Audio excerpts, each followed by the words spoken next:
Los textos que quizá más nos llegan a nosotros, porque justamente el protagonista es Jesús, son los evangelios.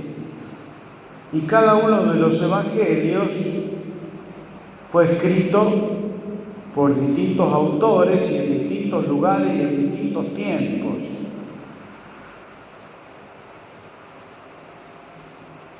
Nosotros cuando lo leemos tratamos de hacernos una composición del lugar donde están los hechos que se narran. Pero también hay otro contexto que quizás es el más desconocido, pero que no deja de ser menos importante, y es que en el tiempo en que escribe el evangelista, en este caso Lucas, no es el mismo tiempo de Jesús, de su vida y de su predicación, sino que fue escrito muchos años después. Cuando digo muchos años después, estoy hablando de 60, 70 años después. Es decir, los hechos de los evangelios están situados alrededor del año, la vida pública de Jesús, año 27 al año 30, más o menos. Y los evangelios, en especial este que estamos leyendo, que es Lucas, más o menos entre los años 85 y 90. Es decir, estamos hablando más de 60 años después, más o menos. Por eso digo, el contexto es totalmente distinto. Y por eso vamos a tratar de captar qué pasó en el Evangelio y qué pasaba en la época que Lucas escribe el Evangelio. Pero no va a ser de mucho libro con lo que digo. Bueno, el texto es muy simple, es el comienzo de la vida pública de Jesús, donde está eligiendo ya a los apóstoles, donde ha tenido un primer contacto con los que van a ser luego sus apóstoles, pero nos presenta Lucas que en esta pesca milagrosa Jesús hace un llamado especial a los primeros, que serían los pescadores estos, Pedro, su hermano, Santiago, Juan, los pescadores que estaban allí en la costa del mar de Galilea. Y esta pesca milagrosa les hace descubrir que están ante alguien que les va a cambiar totalmente la vida. Pero antes de captar eso, tenemos que captar primero que venían de una frustración. La frustración es que ellos, siendo pescadores y vivían de la pesca, es decir, no eran que eran deportistas, ¿no? Que pescadores por deporte, sino que si no pescaban no tenían para poner en la mesa, era su profesión. Habían dedicado su vida a la pesca y esa noche no habían sacado nada. Y Jesús les dice: intérnense en el mar, vamos mar adentro y echemos las redes. Y no era de noche, era de mañana. Es decir, era todo lo contrario de lo que los pescadores tenían como su técnica de pesca. Es decir, en la noche es el mejor momento quizá para estos pescadores y de día ya no era tan recomendable. Sin embargo, Jesús los invita a meterse, a internarse y a tirar las redes. Por eso digo, vienen de una gran frustración. Pedro le dice: si hemos estado toda la noche, no sacamos nada, pero si tú lo dices, echaremos las redes. Y ahí entonces se produce esa pesca extraordinaria. No podían arrastrar las redes, tan pesadas que estaban. Y miremos la época en que Lucas escribe. año 85 al 90, en esa época. ¿Qué estaba pasando?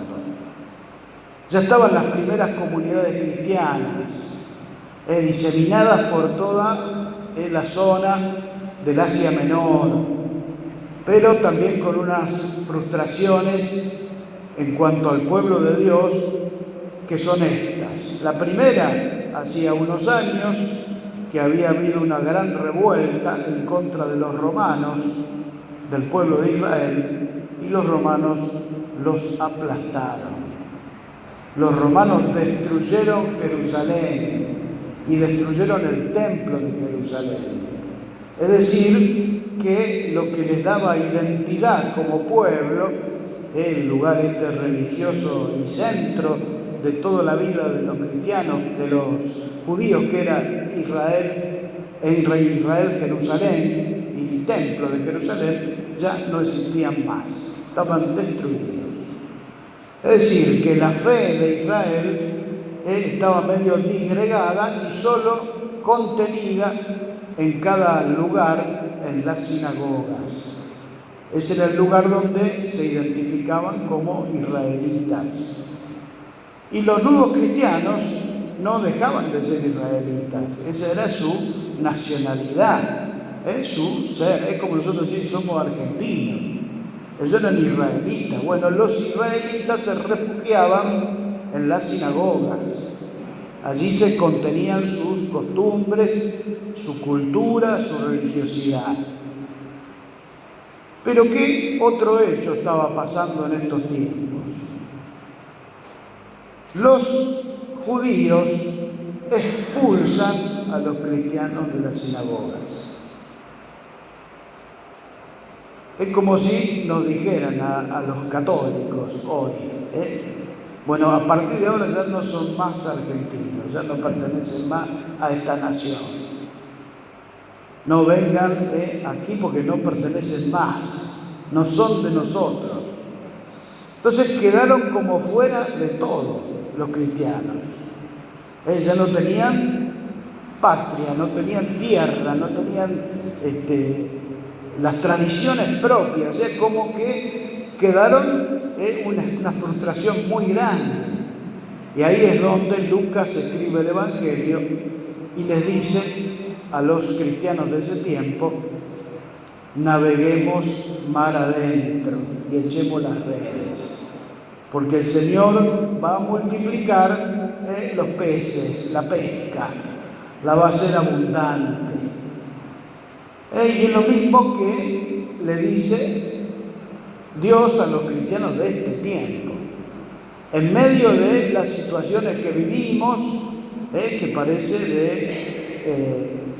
de éxodo de la fe de tanta gente, el Señor nos dice: no tengan miedo, yo estoy con ustedes, hay que seguir echando las redes, porque aunque parece que hay días que la pesca no sale nada, yo le voy a hacer abundante la pesca, lo voy a hacer pescadores de hombres.